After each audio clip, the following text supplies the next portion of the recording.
Assalamualaikum warahmatullahi wabarakatuh. Oke, kita kembali lagi dengan materi hardware microcontroller. Jadi, eh, arti microcontroller mudahnya bisa dikatakan bahwa microcontroller terdiri dari dua kata, yaitu micro dan controller. Micro dapat diartikan kecil karena memang ukuran yang ada kecil, dan controller diartikan pengendali. Jadi jika digabung, microcontroller merupakan pengendali berukuran kecil. Karena jika dibandingkan dengan pengendali yang lain semisal PLC, maka ukuran microcontroller tidaklah lebih besar dari bisa dikata kotak makan siang.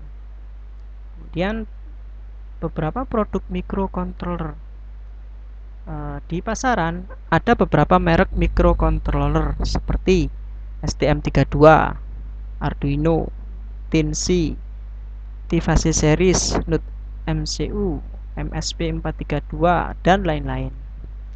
Tetapi pada pembahasan kali ini nantinya tidak semua merek akan dibahas. Materi kali ini hanya mengulas tentang Arduino.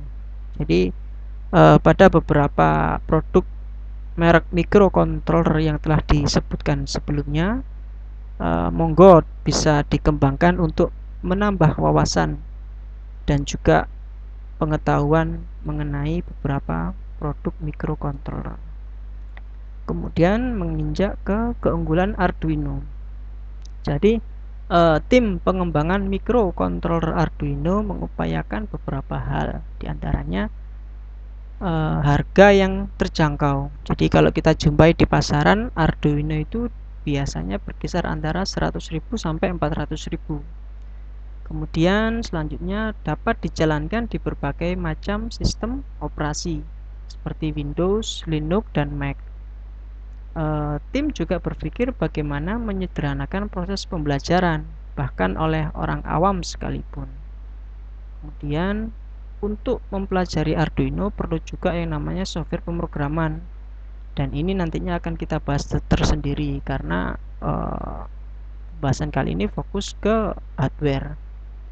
Kemudian eh, tim pengembangan microcontroller Arduino juga berpikir bagaimana mengembangkan, artinya microcontroller Arduino ini memungkinkan untuk dikembangkan lebih lanjut, terutama oleh mereka-mereka yang fokus hobinya ngotak-ngatik software ataupun hardware microcontroller. Selanjutnya penjelasan secara umum hardware Arduino.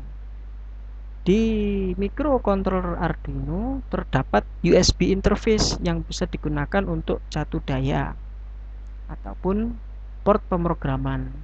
Di samping itu, USB interface ini bisa digunakan juga sebagai port komunikasi serial, di mana nantinya sensor yang terintegrasi dengan Arduino, pembacaan sensor ini bisa dilakukan melalui port komunikasi serial melalui tampilan monitor. Selanjutnya,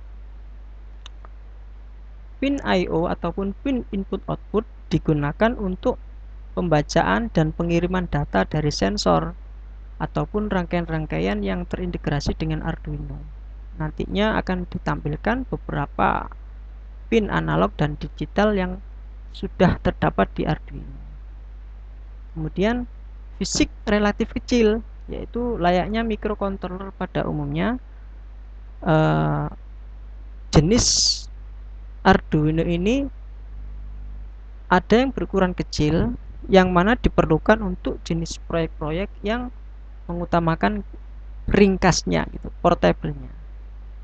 Kemudian di samping penjelasan yang tiga ini ada juga mengenai referensi pemakaian dari Arduino yang banyak sekali kita jumpai, mulai dari yang level pemula sampai dengan level yang profesional.